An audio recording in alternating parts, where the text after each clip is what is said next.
Greetings, students. Welcome to Complexity Fuel. My name is Mr. Little, and today I'm looking at an image that's officially titled Reading of Voltaire's Tragedy of the Orphan of China in the Salon of Madame Geoffrin, which is a painting from 1812. And some students might immediately recognize this as a Enlightenment era looking painting, maybe from the wigs, maybe from the setting, maybe it's from the fact that you have all these philosophers getting together and discussing things. Now, when we talk about the Enlightenment, we talk about the spread of the Enlightenment. One of the ways that the Enlightenment got around was through the use of these large gathering places called the salons, or via the writing of the Republic of Letters. One topic that's often discussed is the fact that the Enlightenment was a product of all of this exchange. These ideas might not have been possible or may never have come to the form that they came to without the exchange. It was fundamentally a product of the European cultural scene at the time. But what if that's not correct? And that's the idea I want to look at today, to make things a little more complex. So before we dive into that, though, what do you actually have to know about the rise of the European Enlightenment, which was a movement of ideas concerning religion, society, and politics between 1600 and 1800? The rise and diffusion of Enlightenment thought that questioned established traditions in all areas of life often preceded revolutions and rebellions against existing governments. So I want to make this idea a little more complicated by leaving Europe. I want to go to the Horn of Africa, and I want to talk about a philosopher named Zera Yacob, who lived from 1599 to 1692. Quite a long life for back then. Now, you might remember from Unit 1, the Kingdom of Ethiopia, also sometimes known as the Kingdom of Aksum in more ancient times.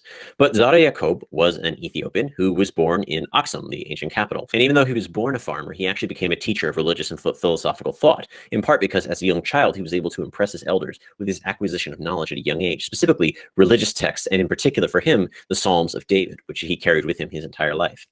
Now, when he was a young man, the ruling king of Ethiopia at the time, named Susenyos I, actually denounced him, which meant that he probably would have been killed or at very least arrested and tortured, and he headed south to the Shewa region via the Tetseki River, and all of this is in what's today's southern Ethiopia. While following the Tetseki River, he found a cave he hid out for 2 years. We're going to talk a little bit about why this is important, but before we continue with the story of Zera Yacob, we should talk a little bit about Ethiopia of the 17th century. Ethiopia of the 17th century was like much of Ethiopia until the early 20th century, which was that it was a region in a great deal of internal strife and external struggle. So the king at the time, King Susenyos I, was dealing with a number of issues. For example, he was dealing with a small war with a Muslim state known as the Funj or Sennar Sultanate, which is in the north and what is now Eritrea and the Sudan. He was also dealing with internal strife, that is, pretenders to the throne, pretending to be the previous king who had died in battle but whose body had never been recovered. But King Susenyos, in an attempt to shore up his position, began to rely more and more on the Portuguese. You might remember from Unit 4 that in the 1540s, about 6 decades before Susenyos took the throne, the Portuguese had assisted the then reigning Ethiopian king with driving out Somali Muslims who had invaded the territory. And so in an attempt to shore up his position, King Susenyos became increasingly connected to the Portuguese and the Jesuit missionaries who were coming to Ethiopia. This group, by the way, Yacob refers to in his text as Frang, and their religion is the religion of the Frang, Catholicism. That is a branch of Christianity. Now, if you remember anything about Ethiopia, you should probably remember this, is that Ethiopia has historically been the seat of a very particular form of Eastern Christianity known as the Ethiopian Orthodox Church. A combination of wanting support from the Portuguese and pressure from the Portuguese led King Susenyos I to adopt Catholicism as his personal religion and then as the state religion, which did not win him any additional support. If anything, it inspired even more revolts against his authority, to the point where he eventually had to acquiesce 2 years before his death and allow people to worship however they wanted to worship. But it's this context of internal instability and the king trying to unify his realm under a single new religion that Yacob fled his teaching position in Aksum and went into the cave and stayed for 2 years for fear of being captured, tortured, and executed by King Susenyos for refusing to embrace Catholicism. Now, while Yacob was in his isolation, where he stayed for 2 years, he spent this time contemplating the nature of humans, the role of religion, the role of reason in our society. His thoughts and contemplations would be compiled about 30 years after his time in the wilderness into something called the Hatata, or the Inquiry. And this is interesting because not only one of the first philosophical books that we know of from Africa, it's also one of the first autobiographies that we have from Africa. It's written in classic Amharic. And what's really interesting about this inquiry and what Yacob writes about in a very short book, it's only something like 20 pages long, is that it contains many ideas that are very similar to that of the European Enlightenment. And Yacob himself was a contemporary of René Descartes. There is thus far no evidence that Yacob had any sort of connection or knowledge of what was going on in Europe at the time with René Descartes' writing, and for all intents and purposes came to these conclusions independently of any discussion going on in Europe. That's not to say that there were not influences on him. There were Greek, Islamic, and Egyptian Christian influences in Ethiopia, but Yacob was effectively cut off from any sort of Enlightenment, Republic of Letters, or Salon discussions. In particular, Yacob wrote about his time in the cave. After prayer, when I was not engaged in any kind of work, I used to meditate for whole days on conflicts between men and their depravity, and on the wisdom of their Creator, who is silent while men do evil in his name and persecute their fellow men and kill their brothers. Quote, I have learned more while living alone in this cave than when I was living with scholars.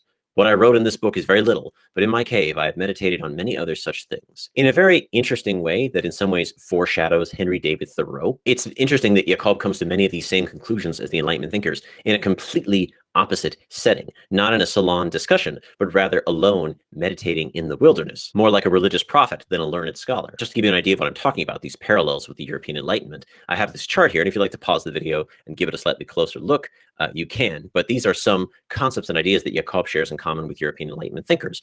So for example, in terms of reason and rationality, Yacob wrote in one of his books, O my Lord and my Creator, who endowed me with reason, make me intelligent, reveal to me your hidden wisdom.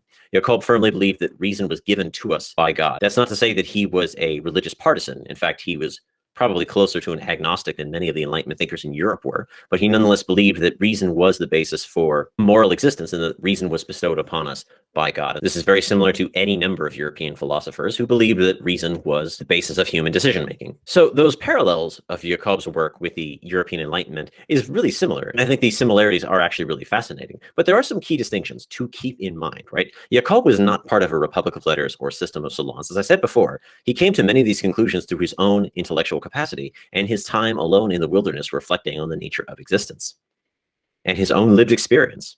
It's also worth noting that Jacob was not an intellectual or economic elite, although it would also not be correct to say that he was a pauper or a poor individual. He did have a somewhat privileged position as a teacher, but unlike many of the thinkers of Europe, he was not wealthy. His sustenance and income was not provided by someone else, whether that was a generous donor or by owning interest in, say, a slave trading company, like some of the European Enlightenment thinkers did. And Jacob was not only not necessarily a member of the elite, for a short time, he was literally a fugitive from the law, living on the run. And while some Enlightenment thinkers were definitely disliked by established churches, very rarely were they exiled or specifically outlawed. Voltaire's time in prison is a notable exception, but that was more the exception, not the rule. And so, what can we learn from the story of Jacob? In current world history courses, whether this is advanced placement world history or in many states regular world history, the Enlightenment, its ideas, and its thinkers are given very, very special treatment. I've put some block quotes on the side here where you can see the discussion of the Enlightenment from two different textbooks. But what is so special about the Enlightenment's ideas? If Jacob, in a cave, meditating, can come to many of the same conclusions of these Enlightenment thinkers, are these ideas actually that special? Is this one particular time in human history of exchanging ideas really that special? The ideas themselves are not that special. It's what came after the ideas. And this is going back to what the College Board learning objective states. It's what happens after. It's not necessarily the Enlightenment itself, it's what comes after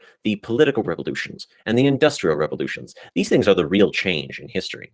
And so part of what Jacob can teach us is that ideas are only impactful in specific contextual contingencies. And that's a really fancy way of just saying ideas only make an impact on history if they stick. Think of a beautiful flower blooming in the desert after a short rain. The flower may look beautiful, but without continuous water, it's going to wither and die. But here's the problem with talking about specific contextual contingencies. Historians love to get into the details and the nitty-gritty of historical events, places, and times, but our existence as human beings is limited.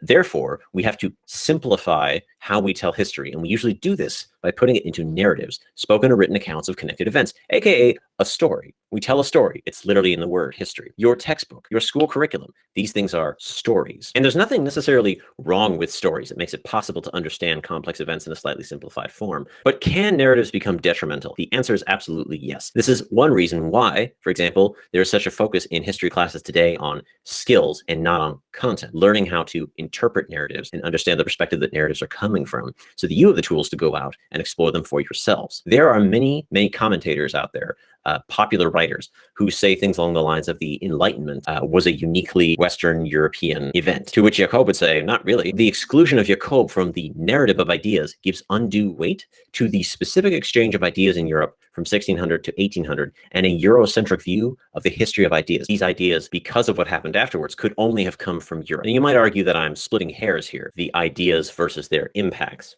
But again, if the ideas themselves become part of the larger narrative and we exclude certain individuals, then we create a narrative that does not reflect world history. And this is, by the way, why we have things like Black History Month. Carter G. Woodson, who started Negro History Week, which later evolved into Black History Month, said the following in his book, quote, "The Negro is taught to admire the Hebrew, the Greek, the Latin, and Germans, and to despise the African." In other words, the narrative affects our understanding narratives, like that of Jacob's, build a genuinely world history narrative.